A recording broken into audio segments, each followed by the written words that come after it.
Okay, so we'll start with the refuge field, refuge, and bodhicitta. So first, again, always just connect with your motivation very clearly, not just sort of in a haphazard way, because so often we just jump into our practice. The problem with that is that after a few years, you'll start losing the flavor of your practice because you're not clearly motivating. I mean, you have a sort of a general feeling, but you're not being specific. And so when you have 5 or 10 years under your belt, then sometimes the practice gets dull. It's not the fault of the practice, it's the fault of motivation.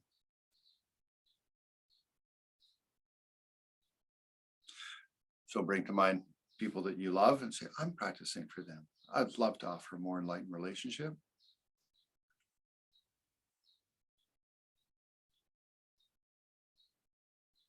And for all sentient beings. In the space before me stands Guru Chakrasamvara Vajra Yogini in union, surrounded by a host of root and lineage gurus, yidams, Buddhas, Bodhisattvas, Dakas, and Dharma protectors. I, in the infinite space of all beings, take refuge in the glorious gurus from this moment until we reach enlightenment. We take refuge in the perfect Buddhas. We take refuge in the Dharma. We take refuge in the Sangha. I, in the infinite space of all beings, take refuge in the glorious gurus. From this moment until we reach the enlightenment. We take refuge in the perfect Buddhas. We take refuge in the Dharma. We take refuge in the Sangha. I, in the infinite space of all beings, take refuge in the glorious gurus. From this moment until we reach enlightenment. We take refuge in the perfect Buddhas. We take refuge in the Dharma. We take refuge in the Sangha. Upon a supreme realization of a Buddha, I shall free all beings from the endless round of sufferings and shall deliver them to the bliss of enlightenment. For that, may I practice the stages of Vajra Yogini's path. Upon attaining the supreme realization of a Buddha, I shall free all beings from the endless rounds of suffering and shall deliver them to the bliss of enlightenment. For that, may I practice the stages of Vajra Yogini's path. Upon attaining the supreme realization of a Buddha, I shall free all beings from the endless rounds of suffering and shall deliver them to the bliss of enlightenment. For that, may I practice the stages of Vajra Yogini's path. I bow down and take refuge in the gurus and the precious jewels. Please bless my mind.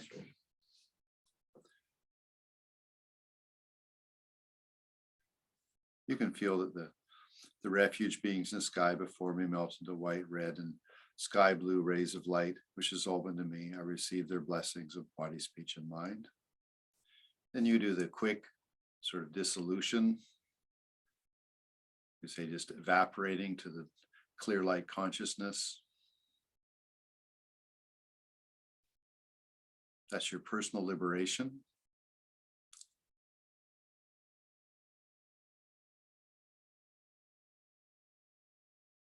And because you are a nice person, recognizing your interdependence with all phenomena, instantly I arise as the Venerable Vajra Yogini.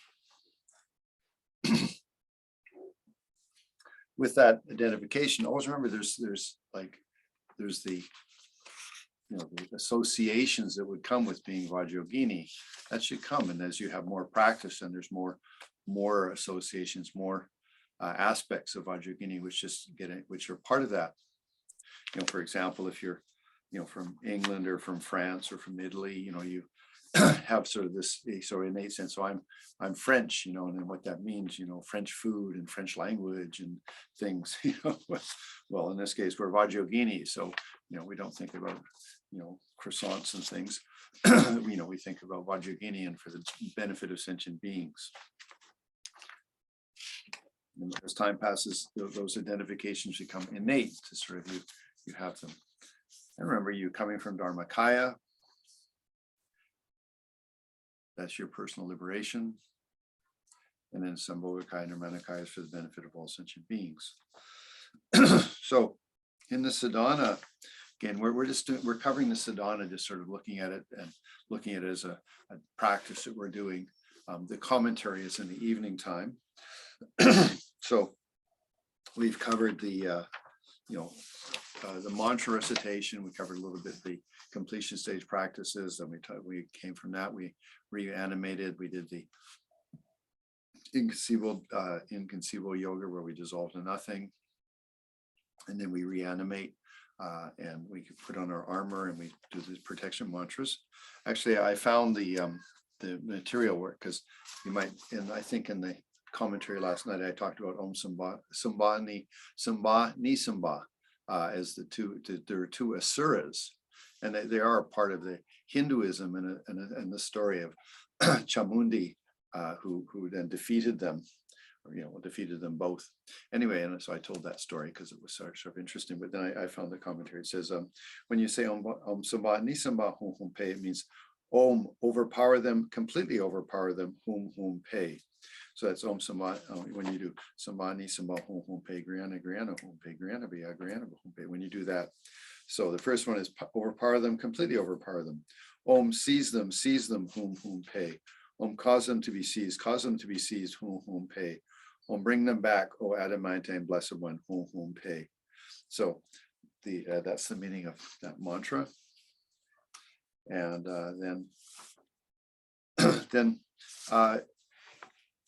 so now you've finished all thing. You've finished the 10th yoga. Now you're rising. This is the 11th yoga where you've arisen again as Vajra Yogini, and now it's called daily activities. Okay, so one of them, of course, is offering to Vajra Yogini. So you bless the outer offerings, you bless the inner offering and such. And remember, your inner offering is your personal practice. That's the real inner offering. I mean, it is supposed to be bliss and void. It really is bodhicitta. But as we're in a developmental level, then we should think that, okay, this inner offering, which represents the transformation of my 5 aggregates and my 4 elements in consciousness, that's what the 5 means and the 5 nectars represent.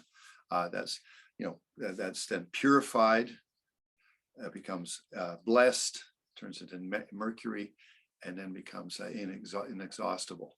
So if you did have bodhicitta, and bodhicitta is working for the benefit of all sentient beings.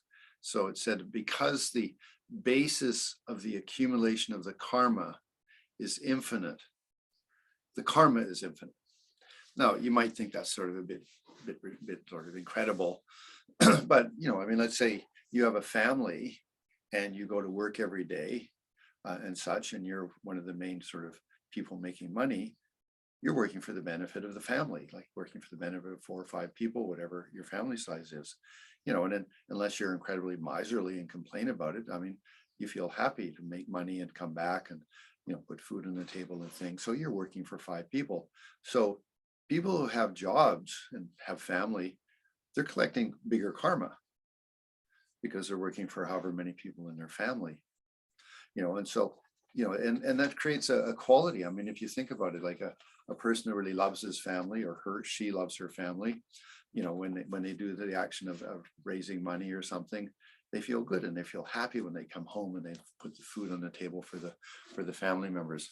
Well, those emotions aren't foreign for a bodhisattva, and not that there's sort of an egocentric point to it, but that like I'm again, one of the key factors of that really is love, because if there's love for the family, and then even though if the work is very hard, at the end of the day or whatever, you feel good because you're going to give support to people that you love, and especially if it's family, then there's this really deep emotional love, like I can take care of my kids and such.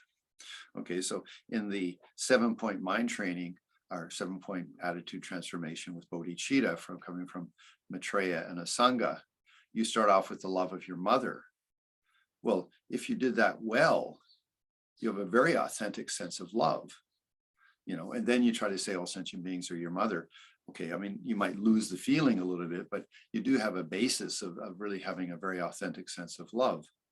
That's why that particular style of bodhicitta, although a little bit more complicated and has to believe in past lives, is very powerful, because you've touched that very powerful love of your mother for you.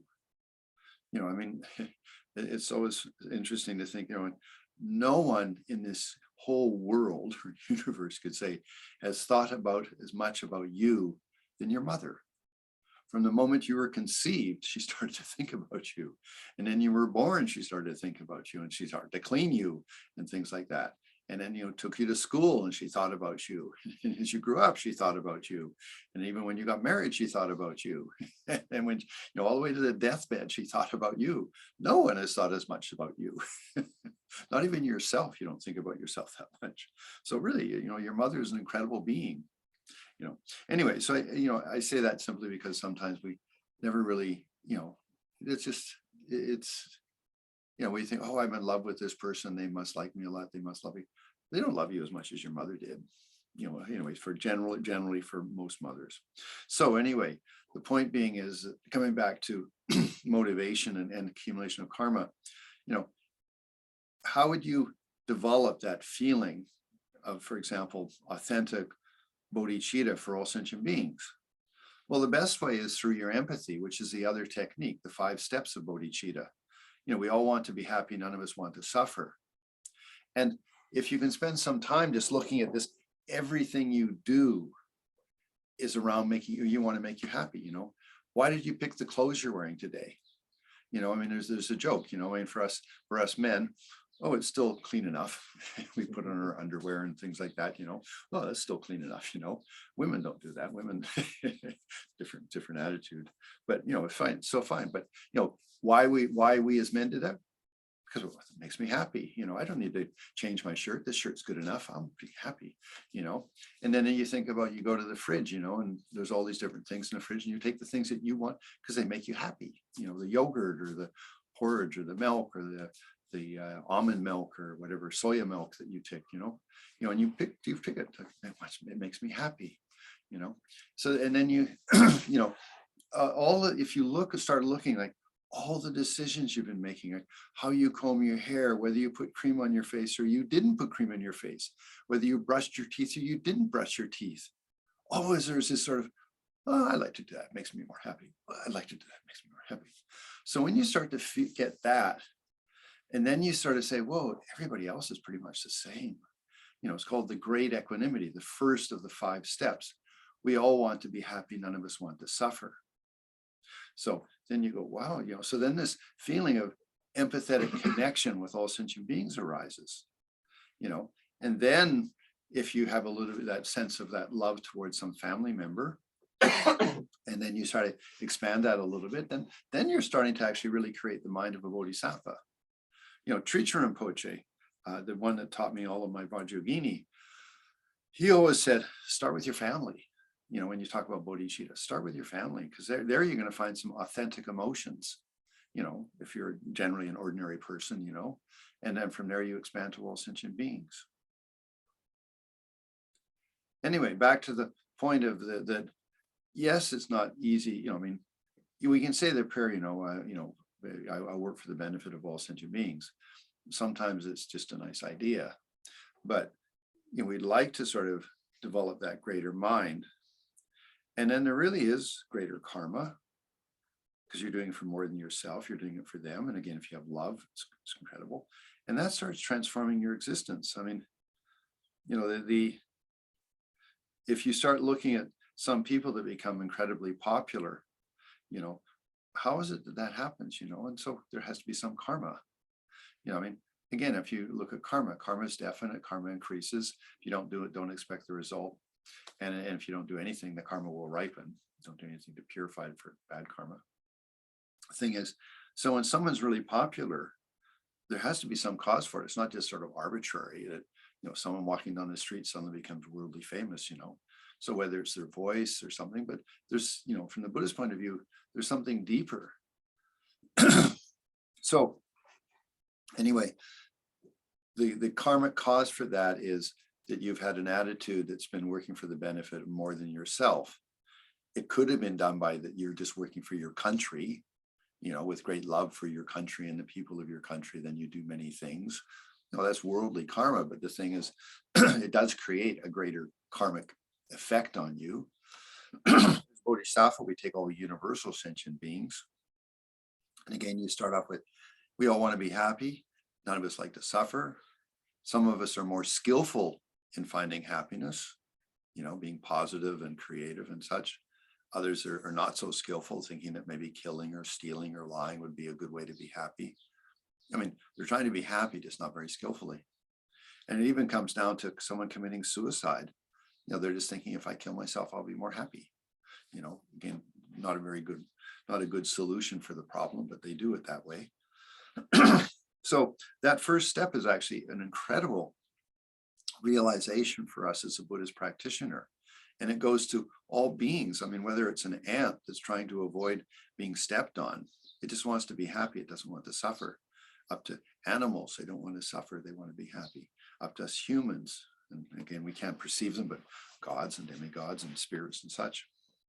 Anyway, so when you do the inner offering, which is then going to be offered to Vajra Yogini, you can have some sense of it for the benefit of all sentient beings. And if you work a little bit with some of your thoughts and feelings, it can be quite authentic. And again, of a universal quality. Okay, so that's the Om Ahom, Om Ahom, Om Ahom.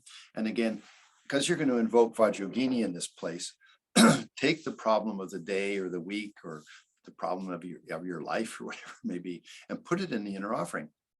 It represents your Dharma practice. So it gives you perspective that normally it's like I'm living this horrible problem. I was traumatized as a child, and I always acted out. So this and that, that's you're too identified with it. It's just something that's affected you. It's a little bit of karma. So take it and put it in the inner offering. And then suddenly you have ability to a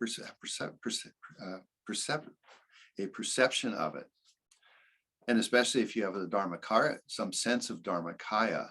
I mean, it isn't intellectual appreciation initially, but I'm coming from Dharmakaya. I'm practicing Tantra. In the first initiation, I got introduced to my Dharmakaya. I now can transform my 5 aggregates. I'm coming from Dharmakaya, the ultimate nature of my mind. So then when you look at this rebirth, it's just one of many, many rebirths. And so then you have this, again, perspective to say, okay, well, I'm going to make this rebirth a little bit different. So anyway, so the putting your issues in the inner offering, it actually lightens you up a little bit. It's in my Dharma practice, and this is my bodhicitta, So these thoughts are really important because they're what help us transform and change. So Om Ahom, put to problems. Then you do the mudra of offering for Vajra Yogini. It was 3 counterclockwise, 3 clockwise, 3 counterclockwise. Pem, you put it back on your right hip. And as from my heart, the bum radiates light rays, invites from Agnishta, heavenly, the holy Vajra Yogini, surrounded by the host of gurus, contemplation deities, Buddhas, bodhisattvas, heroes, Dharma protectors, defenders, and worldly gods. So you feel they all come, and you do the hooking mudra.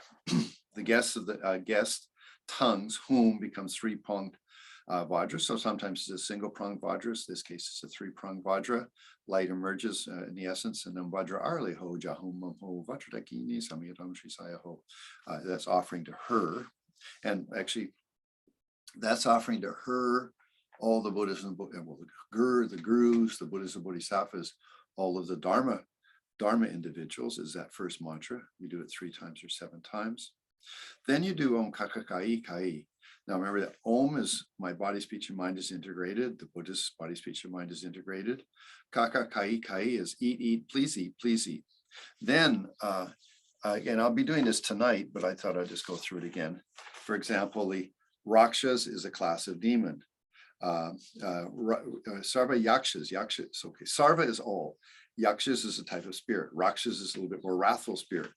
Bhuta, Preta, Prishita, ghosts, pretas, and fiendish spirits. Okay, you're offering to them, you say that. Then you do Umada Pasmara, demigods that cause madness in spirits. Vajradaka Dakini Daya, Adamantine Daka Dakinis and other Dakinis. Eba Idam Balim Grihanatu Samaya Rakshanatu. Take this Torma, keep your promises. Mama Sarva Siddhi Miparyachya Natu. Give me all spiritual attainments. Yatitam, Bhutita. Whatever, take, however, take, enjoy, eat. Ba. I'm not very good at Sanskrit pronunciation, forgive me. Glenn Mullen once joked, he said, because I speak fluent, or I did speak fluent Tibetan. I've been in Mexico for 20 years, so there's no Tibetans in Mexico, so hard to maintain my Tibetan. But Glenn Mullen once said, he said, Jampa, if there was a part of Tibet called Canada, that's where you come from, because my accent was so Canadian. Anyway, so be pibada jigdatha, drink the liquid, smell the offering, matri ramatha mama sarvakataya. Enjoy according to your level, help with all activities. Sasukam vishu daye, achieve highest pure happiness. Saha yege bhagavantu, help me achieve my goals. Hum pe soha. Seal of the five Buddha wisdoms in the bliss and void, make it so. Okay, so what you're doing is you're saying to all of the spirits. Now, what I like to point out, I live in a country where there is a certain amount of superstition about spirits, and the important thing to think of is that let's say that just every day you went out to the front of your house and you put some seeds out for birds and you put out some food for the dogs and the cats. Well, they'd all start becoming friendly to you. They're not going to come out and bite you. They're going to say, "Oh, someone's feeding me food. Thank you so much." They befriend them, especially if you're consistent in that way. So it's really important to recognize that all spirits, whether they're quite, intelligent spirits, like almost humans or something, or they're just elemental spirits, they all respond to kindness. They're not different than animals, in that sense. So that, if there are spirits and ghosts, even if you don't believe in it, let's just say if there were, you're befriending them. And so they do become friendly. So when you do this Vajra Yogini mantra for all of the, the yakshas, rakshas, pretas, bhutas, pretas and such, you just feel I'm making an offering to you, my practice, happiness. Maybe on your altar, you have a little candy or a cookie, or like I explained earlier, I'd use a little whiskey shot glass and I fill it with milk. Just a little one. The milk is white, so it's for purity. It's food, it's milk, it's good food and things. You offer that. And if you don't have anything, you can just offer your inner offering. And if you don't have that, then offer your practice, But the point is that that's what you offer, and it befriends all of those spirits. Okay, so that's the that's the offering. Now it says you circle counterclockwise and the second clockwise. Okay, so when you do Om Kakakai Kai Sarva Yaksha, you go counterclockwise. So Om Kakakai Kai Sarva Yaksha Rasha Bruja Beta Bichata Anatta Abha Vajra, like etc. That's clockwise. You could do maybe a couple loops because it's a long mantra. Then you do clockwise, and it says the counterclockwise is the cardinal. The clockwise is for the intermediate directions, and it also includes above and below. Okay, so again, that's the in the Sadhana, because again, we're just reviewing the Sadhana. That's offering for all of the spirits that might possibly be around and such like that. Then you make the Vajra Yogini Sabariwara. Vajra Yogini, of course, is Vajra Yogini. Sabariwara is everybody else. So that would include Vajra Yogini, the gurus, all the Buddhas and Bodhisattvas and the protectors and like that, and then all the worldly gods. Okay, so that's Sarva Aragam, water for the mouth, water for the feet, flowers, incense, light, perfume, food, and music. Pratisa Hom Soha. And then Om Vajra Yogini Sabariwara Om Hom, inner offering. You make a praise, O glorious Vajra Dakini. This is, there's different translations. So maybe you have the FPMT text, maybe you have a text from someone else, but in mine it says, O glorious Vajra Dakini, universal queen of Dakinis, with the five wisdoms, three bodies incarnate, savior of beings, I bow to you. Your emanation, Vajra Dakinis, ladies who progress the world's work, who free us from the bondage of presumptions, I bow up to all of you. So just to that. Then there's the prayer to see her face. Now, at the beginning of all these teachings, I did mention that the real place that Vajra Yogini comes from is from your Dharmakaya. And what you do is your practice is sort of aligning you to be able to communicate more with your Dharmakaya. If you attended or if you watched some of the previous classes, we talked about your mind and your hand. 5 fingers are your 5 sense doors. Palm of your hand is your general personality, everything about you, the way you think and feel. The very bottom of your hand is your Dharma, is your most subtle mind. So most subtle, coarse consciousnesses. Then one side of your hand is the energy, the other side of your hand is the knowing. And so, it's just one hand, depends on perspective. oh, I understand things, I know things, or I'm looking at just the energy of my consciousness, and then in its three categories. So when you talk about our practice, we all have Dharmakaya, and there's actually a bit of a debate whether we have like in this moment of consciousness, do you have Dharmakaya there, but very, very subtle, in this moment of consciousness? Or the other one says, well, it's there, but it's asleep, and it's not actually active. It depends on there's debate over this. I like to think of, okay, in this moment of consciousness, just as my particular point of view, is that there is Dharmakaya, the most subtle mind, but it's so fine, and I'm so coarse, so extroverted, things like that. So as I'm doing practice, okay, I have some wisdom, more flexibility. I'm not, objectifying phenomena so intensively and then exaggerating their qualities and then becoming so obsessive about them. I've lightened up. It's all just a play of interdependence. It's labeled by me and according to my understanding.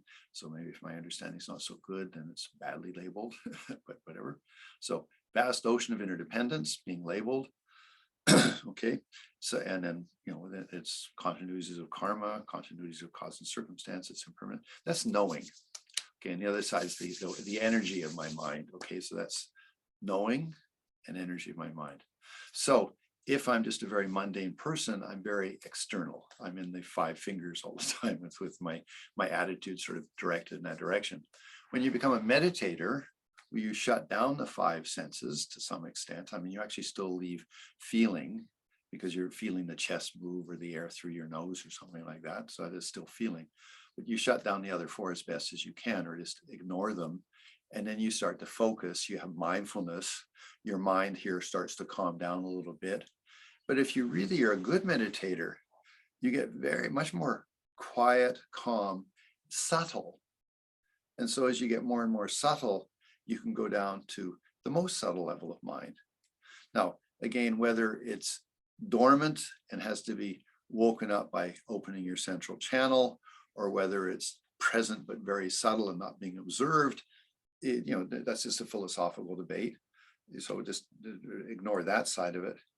So the more we become with bodhicitta, with wisdom, we start to be more accessible to that subtle mind, because we're not so objectified.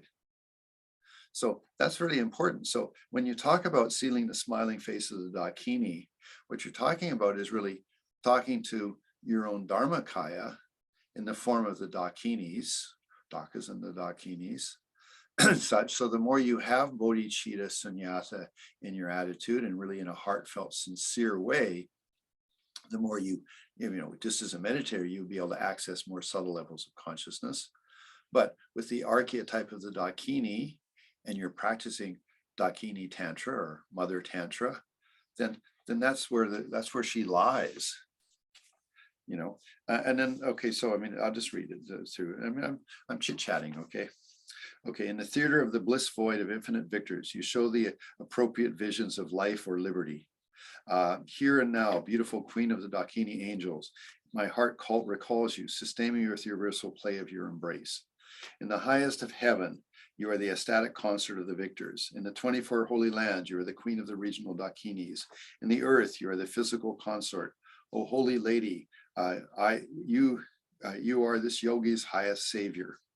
In the spontaneity of the mind's voidness, the actual Ewam realm bomb of the Vajra city, of the magical continent, you manifest yourself as a fearsome ogress, as a smiling, radiant maiden. Okay, now I'm a small fan of Carl Jung and his presentation, but the thing I like the most is that, particularly for men, if they're greatly out of touch with their feelings, then they'll often dream of, if they start to sort of have some psychological problem, they'll start dreaming of witches and things. This is, it's something that's noted down in psychology that, if you're out of touch with your feelings, sometimes it's that way. And of course, women embody feelings, isn't it? Men are also logical and women are all caught up with their feelings. So if a man is really not out of touch with his feelings, then sometimes if they do have some sort of like introversion or such, then they'll dream of witches and things because they just don't have think. Whereas if you get more in touch with your feelings, then that starts to change. And again, that's very commonly recognized in the Jungian approach. I'm not saying that that's the most accurate way of looking at our mind. I think Buddhism is better, but Jungian approach does help. So the fearsome ogress, and that would apply perfectly for Naropa. His first vision as he was going towards Tilopa was the woman with the 37 signs of ugliness, which was his soul was full of those uglinesses. And then as he practiced, he then saw a leper woman who did, attacked him a little bit or something. And so he started to improve a little bit, but he was still full of preconceptions. And then finally he got Vajra Yogini, the smiling, radiant maiden. So I just think it's a thing to again bring it back to say, don't look, you can look for the outside Dakini, but you most likely get arrested if you sort of grab somebody by the ankles and say, take me to the Pure Land. No, it doesn't work anymore. In India, it might have worked, but it doesn't work here anymore.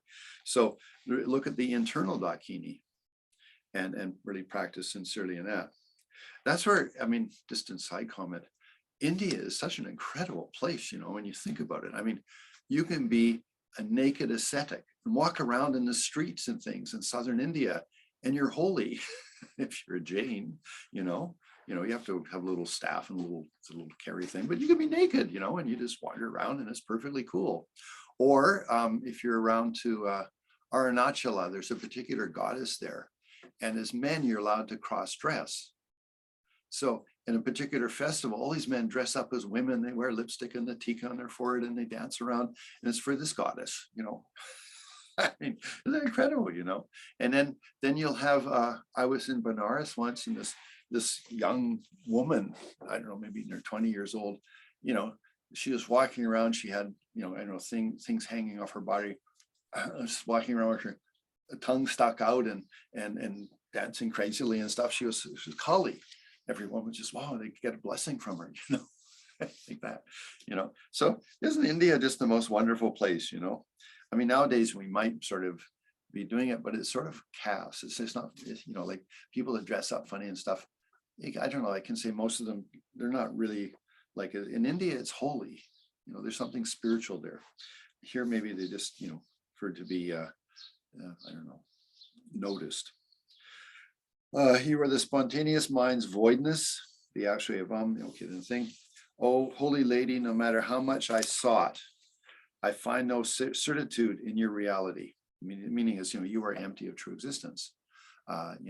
If I try to find, if you look at yourself, here you have a certain name and you have a certain, you're male or female, and you have this sort of sense of, yes, me, I'm American, I'm Russian, I'm Ukrainian, or, just like, these strong feelings we have, but when you take yourself all apart, there's nothing there. You're empty of some sort of like goopy little substance that makes you a particular thing. You are a dynamic of causes and circumstances, and you're all interdependent with the various phenomena. So with that, I found no certainty in your reality, that you, Vajra Yogini. But at last, my youthful mind, weary of its fantasies, found relief in the forest hut of the inexpressible. Which just means I finally gave up fantasizing or elaborating and things, and I went to to the depths of my soul, to the great quietude, the Dharmakaya, whatever. Emma, arise now, the Dakini realm. Sustain me with truth, the king of the tantras, the glorious Heruka, which guarantees attainment. Just reciting the supreme quiescence, the mantra of the Vajra Holy Lady. So it said that you just recite her mantra. I remember Lama Paula said that Rilpa Rinpoche, when he was in California, incredible Lama, he was in prison for so many years that the Chinese came out, completely dedicated to the Dharma practice and such, was in California then for quite a while. He gave initiations and teachings to a lot of the people, I believe, in Vajrapani. Anyway, and he always said, you guys are always very busy, lots of thoughts and feelings, just recite Vajra Yogini's mantra. That was his encouragement. And it said that if you just recite her mantra and you keep your precepts, of course, there's a second facet, that you can go to the Heruka Pure Land, where you can continue to practice Tantra. In the forest of the outskirts of Odisha, you sustained by the bliss of the brace of the Lord of Adab's Vajra Gandhapada, and you flourished the highest kiss. Please sustain me in this way. I'll share the story tonight of Gandhapada. It's sort of fun. Maybe a lot of you know it already, but it's good to sort of review it a bit. So he attained great siddhi and such. So it's tonight. You have to wait till the evening class, and we'll tell the story of Gandhapada. You took the holy Kusali from within the Ganges, and I already shared that story, but it was like Krishna Kara, or like Krishna Kara, I think it was. Anyway, the Nakpopa is a Tibetan word. I believe it's Krishna Kara. He was a great Heruka practitioner, and he came to the Ganges River to cross over a place where it was shallow, and there's a leper woman. She says, "Please take me over." And he said, "Oh, I'm in front of all my students. That wouldn't be so good, So he just ignored her and walked across the river. But Kusali, who was one of his students in the back of the group, he saw her and he said, "Okay," so he picked her up. And she's a leper, but he picked her up, started walking across the river. They got to the middle of the river, a little sandbank, and suddenly, poof, she turned into Vajra. He grabbed him and pew, like like one of those fireworks shot into the sky, and then poof, there's a big explosion, and she took him to the Pure Land. and Krishna Kara went, "Oh, shit." I'm joking, but the thing is, it's sort of like blew it, because of a little bit of arrogance, a little bit of pride. Okay, you look on the glorious Naropa. So finally, Naropa had the direct vision, and he received all the teachings. May you take me to this city of the blissful Dakinis. By the power of compassion of the great root lineage gurus, by the power of the distinctive profundity of this quick path, the ultimate secret of the great Tantra, by the power of my own yogi's pure highest resolve, may I quickly behold the smiling face of blissful Dakini. So it's very touching, very moving. If you only do the short sadhana, I would recommend taking this and saying it after you do the 8-line praise to Vajra Yogini, because it's this nice addition. Then you do shamatha for a little while, and then you do her mantra and the different meditation, the different mantra recitations and mental recitations and such. That's what I'd recommend if you're doing a short sadhana, because hey, might as well flesh it out a little bit and make it more meaningful. And we have cut and paste now, so you just take a long sadhana, grab one section and paste it into the shorter sadhana, easy enough to do. Then you say a prayer. Please, Holy Vajra Yogini, may you take me and all beings to the heavenly land of the Dakinis. Please bestow on us every single mundane and transcendental accomplishment. And then you do the soak offering, or it's a ritual cake blessing. Om Ahum Haho Hri. Do that 3 times. And then you're offering, okay, now if you did have a thing on your altar, a little bit of an offering, a cake or something, then all of these prayers go to that. It goes to all of the entities, all the different, holy protector spirits. I mean, Ekajate, Mahakala, the cemetery protectors, and then all of the different entities and stuff, the dancing skeletons,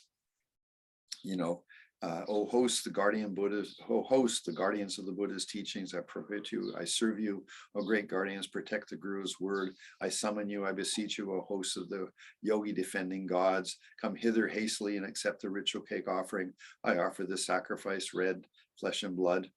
Just mean, traditionally, I think they, like the yogis in India would sort of take some meat, I don't know, some animal, dead animal, and then pile it up, and then they do that. Of course, now we don't do things like that. We do it with ritual cakes or cookies. I mean, Oreo cookies, very good. I hear the Buddhists love the Oreo cookies. I offer this drink of tea, medicinal spirit. I offer music, large drums, thigh bone trumpets. I offer black silk and the space filled with fascinating animals. I offer deep chanting and thundering, booming voices. I offer the ocean of outer, inner, and secret substances. I offer the play of the indivisible bliss void wisdom. May you preserve the awesomeness. This is an interesting translation.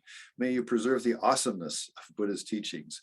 May you intensify the reverence given to the 3 jewels. May you magnify the beneficial works of the glorious gurus. May you accomplish the goals ordained by us, the yogis and yoginis. Okay. Then you do Vajra Heruka mantra to purify for any errors that you might have done, stuff. And then you say, by whatever I have done incorrectly, due not finding proper materials, not fully knowing, or lack of ability, please tolerate all of this. Now, again, no Tibetan Lama ever taught this, but I always thought if you did the hooking mudra to bring them, you should do some sort of mudra to release them. So, in Mexico, I teach the students, I have the Om Vajra move. You take your two fingers and break them, because you use these fingers to say, I call you here, from the hung of my heart, light ray spread, and invite all the Buddhas and Bodhisattvas, or all of the local spirits, And so you sort of pull their attention in. Well, if you did that, then I release you. Okay, it's a personal thing that I do. I'm not saying it was in any of the commentaries. Then you do by the virtue may I quickly achieve the actuality of heaven, Dakini realm, and may every other being, without exception, be established in that state. Then the big prayer is, at the time of death, may the Lord's heroes and Dakinis offer me flowers, hold up umbrellas and banners, play music, cymbals, and sweet voices, and so forth. Take me to the heavenly Dakini land. By the truth of the authentic goddesses, the authentic commitments, and the utterly authentic words, may everyone see these holy goddesses. Then there's just the long prayer. We'll do that tonight. I'm not going to go through that. It's basically both the graduated path and also some commentary about the completion stage practices. Then that's very long, isn't it? He talks about lots of things. Then you have the auspicious prayers. Just may they be auspicious of all the good things. Okay. So that concludes the practice. So we're on the 7th day. Tonight will be the last of the long commentaries to the Vajra Yogini. It was a traditional presentation. Obviously, with the Tibetan Lamas, it's a little longer with more detail, because they teach for 4 hours at a stretch. I attended that in 1973 with Tritsur Rinpoche, first in Sarnath, and then later I received commentaries from other teachers when I was back in Dharamsala. So I think that 4 hours is, and then on Zoom is not so easy. So we just try to make it like hour and a half classes for the last 7 days. So that concludes that for today. This afternoon, we'll try to do the whole sadhana from beginning up until at least the offering of the Tormas and such. So that'll be sort of our final class at 2 o'clock of sadhana. And then at 6 o'clock, we'll do the final presentation of all of the teachings. And at the end of that, we'll do tsok. Okay, so that's sort of the idea for today. So that's it. It's only 40 minutes, but that's okay. So if you want to, we'll meditate for 10 minutes, because I've got your attention, hopefully. Okay, so take a comfortable meditation posture rather than just turning off your computer and walking away and saying, oh, John, I finished. No, we're going to meditate. So take a comfortable posture. Do a little bit of mindfulness, just aware of your breathing.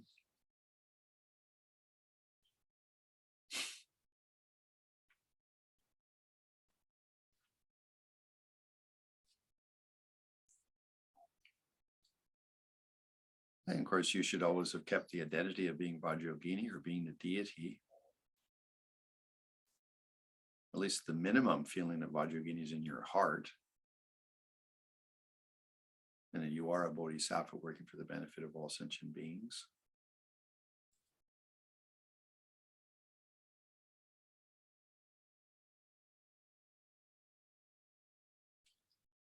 So prayers and mantras and such are to remind us of our practice and aspects of our practice. But the bottom line is us sitting with ourself in some sense of peace. We shut down the 5 sense doors. We calm our internal dialogue. For practicing Tantra, it's like, remember, it's different than the sutra in the sense that it's like acupuncture.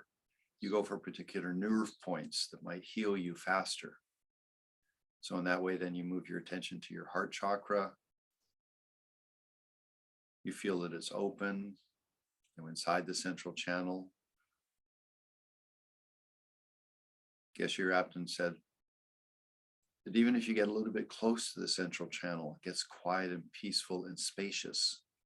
Those would be the sensations and such that you would have if you're starting to get a little bit close to the central channel. You can feel you have the double stack reality sources there. And inside of the central channel is a moon cushion with the 32 syllables in the syllable bomb. And you just try to rest in that. And it has meaning, it has context. My personal liberation for the benefit of all sentient beings.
Okay, bring your awareness to our breathing.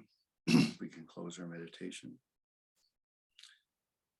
I was just thinking that it said that many of the Christian saints that did a lot of serious practice didn't have a realization or like a vision of, whatever was Christ or the Virgin Mary or something like that until they were having a bath. Because it's then that they relaxed. When they relaxed, then finally the vision would appear for them. So I was just thinking for all of our prayers and mantras and everything, is when we settle down and are peaceful in our meditation, that we might actually gain some experiences. So with that thought, then let's close the session. So, by my effort of being here this morning, maybe it's very early if you're in North America or Mexico or Brazil, or maybe it's the middle of the day or middle of the morning if you're here in Europe or in England, and in Europe towards the afternoon, and in India in the afternoon. So whatever time it is, I take the effort that I made to be here. I dedicate it to having a more enlightened life. May I offer more enlightened life to all the people in my life, all the people, all sentient beings. And may all of our teachers, the source of the teachings and inspiration, live very long lives. And may the world have peace. Okay, so thank you very much. It's the last or second to last class of the Sadhana. Tonight we'll have the teachings. Take good care and goodbye.